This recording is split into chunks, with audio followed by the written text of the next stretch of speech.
안녕하세요. 그나무 타임입니다.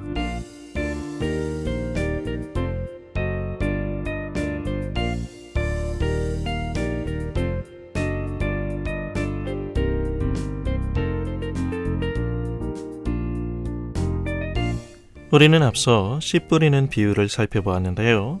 하나님 나라의 비밀에 눈을 뜨게 되는 은혜를 입는다는 사실이 빚어내는 긴장은 말씀의 빛을 보게 되는 하나님의 허락을 운명론적인 인식으로만 이해할 위험성이 있습니다. 사실 하나님의 목소리에 관심을 쏟지 않는 인간 마음의 이면을 들추어 완악함이라는 인간편에서의 더 큰 원인과 실질적인 문제를 주님은 보아도 보지 못하고 들어도 깨닫지 못하게 하려고 비유로 말하는 것이다 라는 말씀으로 지적하시는 것입니다. 오늘 본문은 씨 뿌리는 자의 비유 말씀의 맥락 속에서 이해하는 것이 바람직합니다. 예수님께서 비유를 통하여 하나님 나라를 말씀하신 일은 천국의 은닉성을 보여줍니다. 하나님의 나라가 감추어져 있다는 것이죠.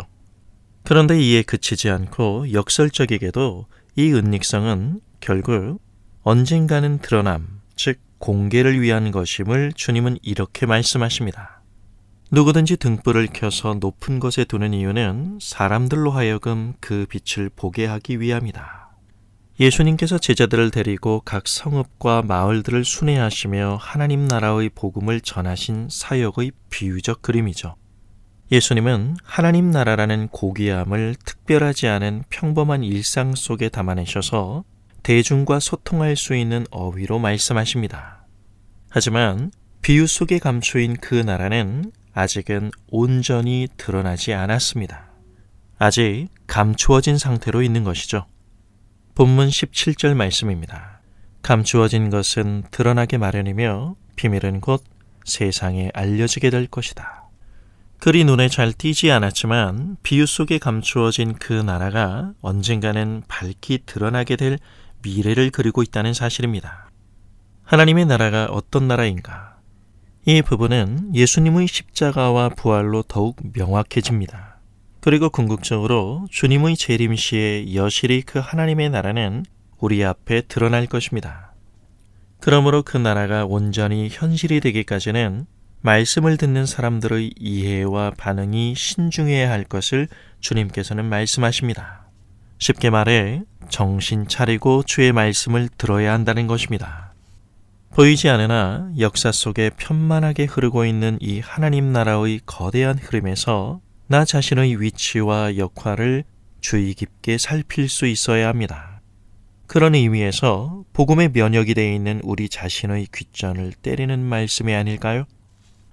어떻게 보면 신앙이 성경이 말하는 바와는 상관없는 자기 신념으로 비춰지는 오늘의 현실은 그만큼 우리가 엉뚱한 곳에서 전통이라는 이름의 종교적 개념들로 자기 확신의 갑옷을 딴디 입고 있기 때문은 아닐까요?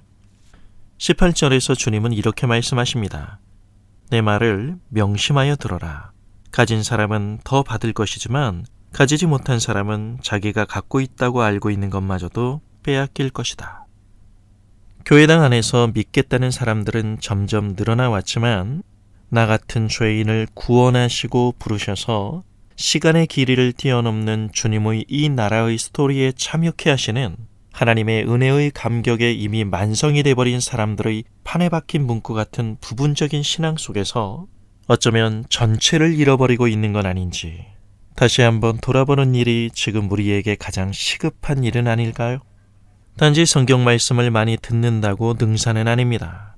성경적 지식이 증가하도록 돕는 일은 될 수 있겠지만 살아계신 주님의 이 말씀 앞에 우리의 생존의 명제를 두고 주의를 기울이지 않는다면 아무리 눈물을 글썽이며 떠는 목소리로 주님을 부른다 할지라도 잠시 반짝하는 종교적 이벤트 속에서 내쉬는 안도의 한숨 속에 담기는 확신은 결코 척박하고 굳은 심령에 균열을 낼 수 없기 때문입니다. 오늘의 본문의 말씀 앞에 내 자신을 비춰보지 못한다면 우리는 여전히 천국의 오늘을 위태롭게 살아갈 수밖에 없는 것입니다. 하나님 나라의 임의와 아직의 긴장 상태 속에 살고 있는 우리 또한 하나님 나라의 현실을 단순히 여기서의 새로운 기다림을 품는 마음을 넘어서서 복음을 통한 하나님 나라의 전체 그림을 주님의 은혜 속에서 보려고 하는 간절하면서도 주의 깊은 태도로 지금 우리의 신앙을 다시 시작해야 하지 않을까 하는 생각을 해봅니다. 감사합니다.